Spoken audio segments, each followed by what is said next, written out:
आप सभी ने जो है एडमिट कार्ड डाउनलोड कर लिए होंगे सीआईएसएफ हेड कांस्टेबल मिनिस्ट्रियल का, जिसका कि 3 डेट में एग्जाम है। आप सभी को पता है कि वो 23 है, 30 है और 6 तारीख है। तो तीनों में एग्जाम होना तय है। अभी सब कुछ क्लियर हो गया और 2019 के जितने भी लड़के हैं उनके लिए बहुत ही गर्व की बात है कि इतने लंबे दिन के बाद जो है फाइनली इसको कंडक्ट कराया जा रहा है। तो यहाँ पे हम लोग कुछ इंपॉर्टेंट पॉइंट पे बात करेंगे जो कि बहुत ही महत्वपूर्ण है, अदरवाइज आपका रिजल्ट में बहुत प्रॉब्लम होता है। तो सबसे फर्स्ट जो बात करने वाले हैं कि इस पूरा सारा चीज़ जो बात करेंगे वो सिर्फ और सिर्फ एग्जाम के हॉल के बारे में बात करेंगे कि वहाँ पे यदि इन पॉइंट पे आप यदि ध्यान रहा, आप एकदम मतलब एक स्ट्रेटेजी बना के गए और ऐसे करके एग्जाम दिए तो आपका मतलब अच्छा एग्जाम हो सकता है। आपको पता होना चाहिए आपने कितना पढ़ा नहीं पढ़ा, उससे जो है उसका तो फैक्ट है, लेकिन आपने एग्जाम हॉल में कितना चीज़ उसको उतारे वो सबसे बड़ा जो है निर्भर करता है आपके रिजल्ट पे।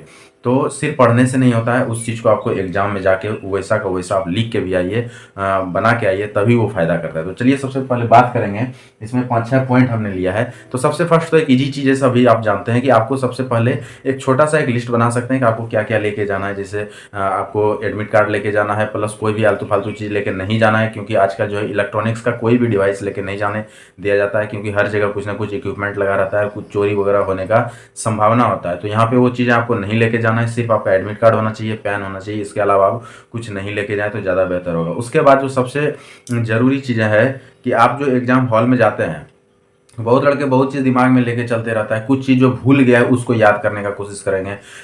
ये ऐसा कभी भी मत कीजिए। ऐसे से क्या होता है कि जो भूला है वो याद तो नहीं आएगा, लेकिन जो अच्छी चीज़ याद है वो भी आप भूल जाइएगा। तो जब एग्जाम हॉल में जाते हैं तो आप सारा चीज़ छोड़ दीजिए। आपका दिमाग सिर्फ ये होना चाहिए कि नहीं, एग्जाम ऐसा देना है कि रिजल्ट होना ही चाहिए, किसी भी स्थिति में रिजल्ट होना चाहिए, ये दिमाग में होना चाहिए। ये नहीं कि ये क्वेश्चन क्या था, वो क्वेश्चन क्या था, इसका याद करने की जरूरत नहीं है। वहाँ पे सिर्फ और सिर्फ दिमाग में होना चाहिए कि यार बैठेंगे तो एकदम 100% जो है क्वेश्चन बना के आना है और अच्छे से अच्छे रिजल्ट लेके आना है, ना कि ये सब सोचना है कि कौन सा क्वेश्चन भूले भूले हैं। तो ये सारा चीज़ प्रेशर हटा के जाइए, एकदम आपका प्रेशर रिलीज होना चाहिए। और दूसरी बात जो एकदम फर्स्ट है कि आप कौन से सब्जेक्ट से स्टार्ट करें, आपको कौन से सब्जेक्ट से स्टार्ट करना चाहिए एग्जाम में। तो जो जिस सब्जेक्ट में आपको फुल कॉन्फिडेंस है, जैसे आपका मैथ्स बहुत बढ़िया है तो आप मैथ्स से स्टार्ट कर सकते हैं, आपका रीजनिंग अच्छा है तो रीजनिंग से स्टार्ट कीजिए, हिंदी या इंग्लिश अच्छा है तो उससे स्टार्ट कर लीजिए, या जीके अच्छा है तो उससे स्टार्ट कीजिए। मतलब जो सब्जेक्ट पे फुल कमांड है, सभी लड़के में कुछ ना कुछ सब्जेक्ट पे कमांड होता है कि नहीं ये सब्जेक्ट मेरा ऐसा है जिसपे मैं 100% मतलब कमांड है, जाऊंगा तो 25 में से 24 बना के आऊंगा या 25 में से 25 बना पाऊंगा, ये कमांड होता है। तो वो जैसे हम हमेशा जब भी एग्जाम देते थे हमेशा मेरा रहता था कि मैं मैथ से ही शुरू करूंगा, क्योंकि मेरा मैथ स्ट्रांग है और मैं मैथ से ही शुरू करता था और मेरा मूड एकदम फ्रेश हो जाता था जैसे ही मैथ बनाते थे, क्योंकि स्ट्रांग है। जो भी क्वेश्चन आएगा लगभग जब हल हो जाता था, यदि पहला सेट आपका पूरा बन गया ना तो ऐसे ही कॉन्फिडेंस लेवल फुल हाई हो जाता है। तो कभी भी जो है वैसा सब्जेक्ट नहीं चुनिए जो कि आपका कॉन्फिडेंस गिरा सकता है। हमेशा उस सब्जेक्ट को चुनिए जो आपके लिए सबसे इजी हो। फर्स्ट एकदम ये एकदम जरूरी चीज़ है। दूसरा जो सबसे बड़ा चीज़ है वो है टाइम मैनेजमेंट। टाइम मैनेजमेंट बहुत ही बड़ा चीज़ है एग्जाम के लिए। तो टाइम मैनेजमेंट आपका तभी होगा जब आप शुरू से एक स्पीड बना के रखेंगे, ना कि लास्ट में स्पीड का मतलब वो करेंगे कि लास्ट में हमको पिकअप पकड़ना है या ये वो, शुरू में थोड़ा इजी करते नहीं।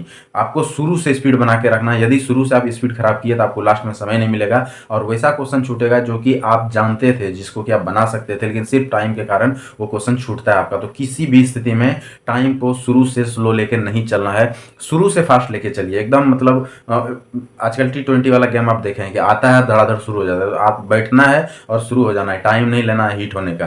तो पूरा जो है एकदम शुरुआत से यदि आप स्पीड बनाए रखें तो आपका टाइम पक्का बचेगा, 100% बचेगा। अब बहुत लड़का इस पर कमेंट्स कर चुका है पिछले सब एग्जाम में कि सर आपने टाइम का जो सेटिंग बताया वैसे हमने किया और हमारा टाइम बचा, जबकि हर एग्जाम में उनका टाइम खराब होता था। तो आप ये चीज़ करके देखिएगा, आपका टाइम बचेगा। एकदम शुरुआत से दिमाग में होना चाहिए कि नहीं, स्लो नहीं स्पीड।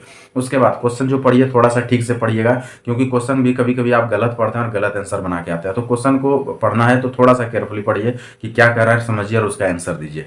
उसके बाद जो है दिमाग में कोई भी फालतू चीज़ें एग्जाम हॉल में मतलब आपका आना ही नहीं चाहिए, स्ट्रेस मतलब होना ही नहीं चाहिए कि रिजल्ट क्या होगा, कैसे होगा, या कुछ क्वेश्चन वगैरह उस पर ध्यान नहीं जाना चाहिए।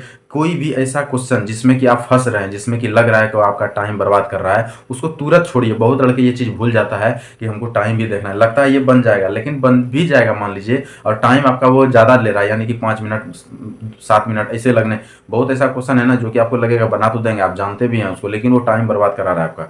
तो ऐसे क्वेश्चन को सीधा छोड़ देना है, जानते हुए भी छोड़ दीजिए। बेशक एक क्वेश्चन 4 मिनट ले, उससे बढ़िया है कि कोई दूसरा क्वेश्चन जो है ईजी वाला आप उसको बना लीजिएगा, 4 मिनट में 4 क्वेश्चन बनेगा, जबकि यहाँ 4 मिनट मिनट में एक क्वेश्चन बनेगा, और जिस पे दिमाग लगना शुरू हो जाए कोई ठिकाना नहीं, वो लास्ट में जाके आंसर सही भी आई है गलत भी है। इस चीज़ को ध्यान रखना है कि किसी भी क्वेश्चन में आप फंस रहे हैं तो उसको तुरंत छोड़ के हटना है, क्योंकि वहाँ पे 100 क्वेश्चन है, एक क्वेश्चन या 2 क्वेश्चन छोड़ने से कोई फर्क नहीं पड़ता है। वहाँ पे आपका क्वेश्चन ज़्यादा से ज़्यादा बनना चाहिए, किसी भी सब्जेक्ट में बने, ये कोई फर्क नहीं पड़ता है कि आपने मैथ में 25 बना दिया और जीके में जाके 5 बना के आए, इससे कोई फायदा नहीं है। सभी क्वेश्चन का नंबर इक्वल होता है।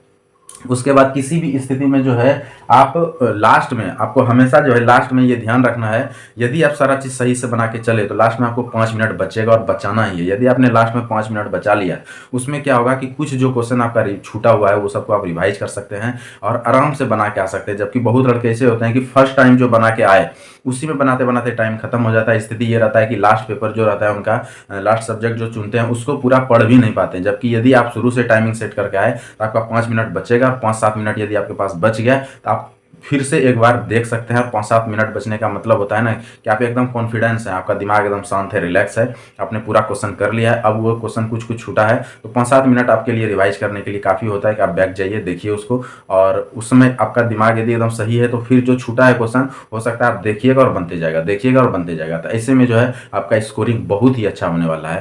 तो ये सारा चीज़ यदि आप ध्यान देके करें और सारा चीज़ अच्छा से कीजिएगा तो आपका रिजल्ट 100% होगा। देखिए कुछ भी हो जाए, कितना भी पुराना वैकेंसी हो, कितना भी टाइम लग गया हो, लेकिन लड़के बहुत अच्छे अच्छे बैठते हैं, आप सभी को पता है। हर चीज़ में आजकल एसएससी जीडी जैसे में, जिसका कि कोई मतलब पहले वो नहीं था, उस सब में भी अब हाई स्कोरिंग जाने लगा है। ये तो मिनिस्ट्रियल का चीज़ है, मिनिस्ट्रियल का वैकेंसी है तो हाई स्कोरिंग जाना तय है। उसमें भी सीएसएफ है, यहाँ पे आपको स्कोरिंग करना ही पड़ेगा, क्योंकि मेडिकल में लड़का यहाँ पे नहीं छटते हैं, क्योंकि पहले ही मेरिट दे दिया जाता है उसके बाद मेडिकल इनका होता है। तो यहाँ पे मेडिकल में ना के बराबर लड़के छटते हैं। टाइपिंग भी मतलब बहुत टफ नहीं लिया जाता है, ईजी टाइपिंग होता है, सीआरपीएफ की तरह भारी टाइपिंग नहीं होता। यदि भारी टाइपिंग होता तो भी यहाँ पे आपको कुछ फायदा होने वाला था। तो किसी भी स्थिति में आपको स्कोरिंग अच्छा करना पड़ेगा। यदि आपका स्कोरिंग खराब रहा तो आपका सारा चीज़ खत्म हो जाएगा, बेकार हो जाएगा। ये 4 साल 5 साल का जो वेट किए थे सारा चीज़ बेकार होने वाला है।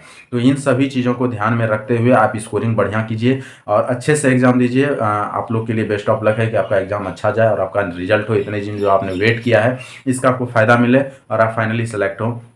किसी प्रकार का कोई डाउट्स है या कुछ भी पूछना चाहते हैं तो आप कमेंट्स कर दीजिएगा। इसके बारे में कुछ भी जानकारी लेना चाहते हैं तो कमेंट्स कीजिएगा, रिप्लाई मिल जाएगा। वीडियो अच्छा लगा हो तो लाइक करें, अपने दोस्तों को शेयर करें, सब्सक्राइब जरूर कर दें चैनल को यदि अभी तक आपने सब्सक्राइब नहीं किया है। आज के लिए इतना ही, थैंक यू, धन्यवाद।